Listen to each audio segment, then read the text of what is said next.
नमस्कार। आज हम कृष्ण जी की कर्मभूमि द्वारका जी के बारे में बात करेंगे।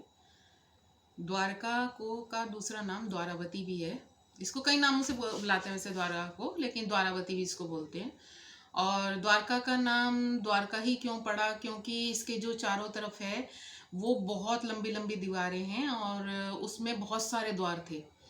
तो उन ज़्यादा संख्या में द्वार होने की वजह से इसको द्वारका भी बोलते हैं। और ये हमारे देश के 7 प्राचीन नगरों में एक है द्वारका जी।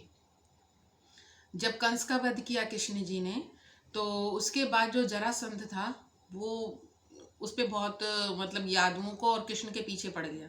वो मतलब अद बढ़ के उसने इतने आक्रमण किए कृष्ण को मारने के लिए और यादवों को कि मैं यादव वंश का नाश करके रहूंगा।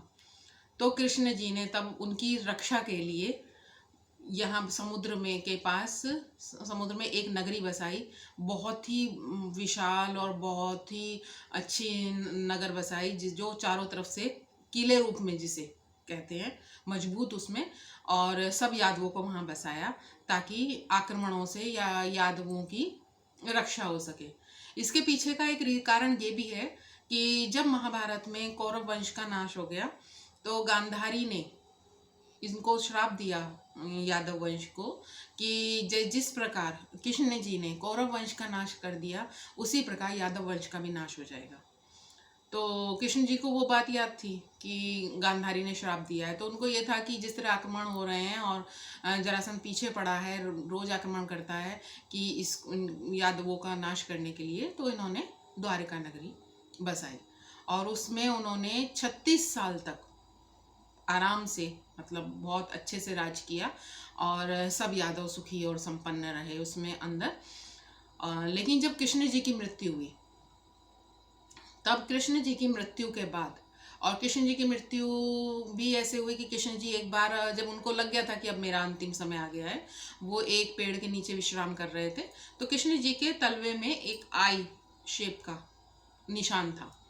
तो जो एक बहेलिया था, शिकारी था, वो हिरन का पीछा कर रहा था हिरन को मारने के लिए। लेकिन जब हिरन तो चला गया, लेकिन जो उनका पैर दिखाई दे रहा था कृष्ण जी, उसमें आई टाइप की जो शेप थी, उसने उसे हिरन की आंख समझ के तीर चला दिया और उससे कृष्ण जी की मृत्यु हो गई। ये भी सब विदित था, उनका खुद का रचा हुआ था सब। उसको बहुत अफसोस भी हुआ, शिकायत नहीं करा, लेकिन सब पहले से रचित था। तो जब कृष्ण की मृत्यु हुई, तो कृष्ण की मृत्यु के साथ ही द्वारिका नगरी समुद्र में समा गई। लेकिन उन्होंने अपनी मृत्यु, क्योंकि उनको आगाज हो गया था कि मेरी अब मृत्यु होने वाली है, तो उन्होंने अपनी मृत्यु से पहले हस्तिनापुर में युधिष्ठिर के पास संदेश भेज दिया था कि यादवों को यहाँ से हस्तिनापुर शिफ्ट कर दिया जाए। तो जब वो मरे तब अर्जुन जी आए और उन्होंने सब यदुवंशियों को, उनके परिजनों को, सबको सुरक्षित निकाल कर द्वारका से और हस्तिनापुर ले गए और वहाँ बसा दिया। और उनके जाते ही, सब खाली होते ही, द्वारका स्वयं ही समुद्र में डूब गई।